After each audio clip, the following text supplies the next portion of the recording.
What is the use in impetuous fire?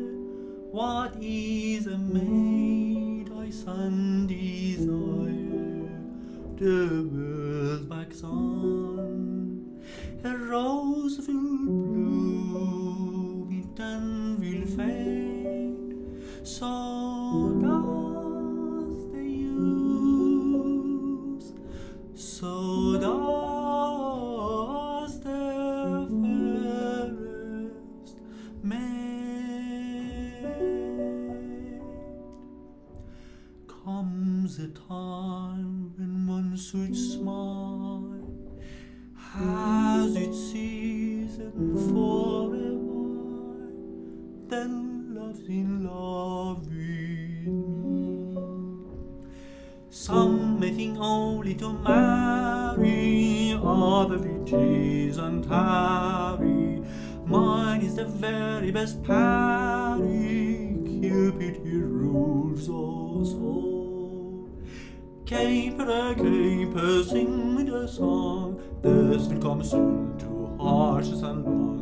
Sweeter than honey and bitter as gold, love is a pastime and never a fool. Sweeter than honey and bitter as gold, Cupid he rules us all.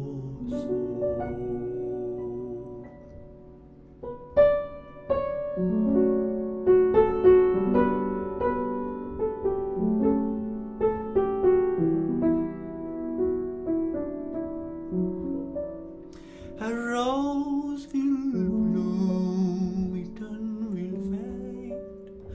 So does the use, so does the fairest maid. به این اثر جادوانه عالی بود استاد، خیلی عالی، خیلی زیباست واقعا. این آهنگساز چقدر اون احساس این داستان رومیو و جولیت رو حس کرده و این اثر ساخت.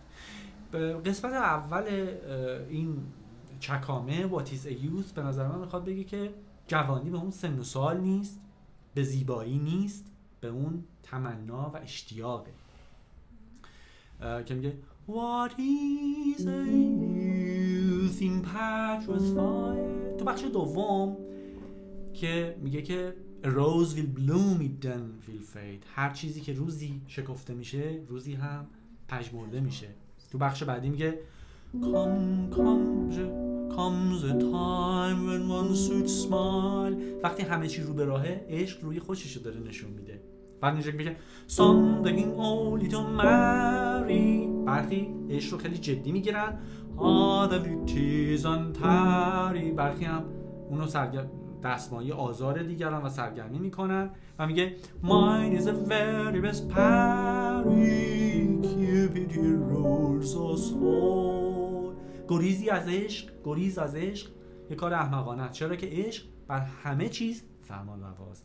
میگه caper sing me the song, this will come soon to harshness and long. از مرگ گریزی نیست، همونطور که از عشق گریزی نیست. عشق از بهترین چیزا توی گیتی و جهان شیرین تره، ولی از بدترین اونا بدتر نیست. اینجا که میگه love is the pastime and never repeat. عشق یه چیز قدیمیه ولی هیچ وقت کهنه نمیشه.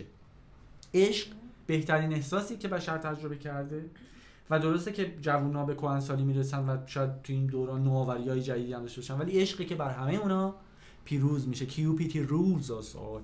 درسته در مورد کیوپید میدونی که جزء اساطیر رومه و به معنای میل و اشتیاق، خداوند عشق کیوپید که مادرش وینس یا ونوس خدای زیبایی و باروری و پدرش مارس خدای جنگه. نمادش چی بود سارا؟ نماد کیوپید استاد یه کودکی بالداره که در واقع با تیر و کمانش. آره من خیلی دیده بودم اینو. تیر و کمانش چی آخه؟ عشق که تیر و کمان بازه، یعنی که قدرت عشق یعنی در واقع داره نشون میده. درسته.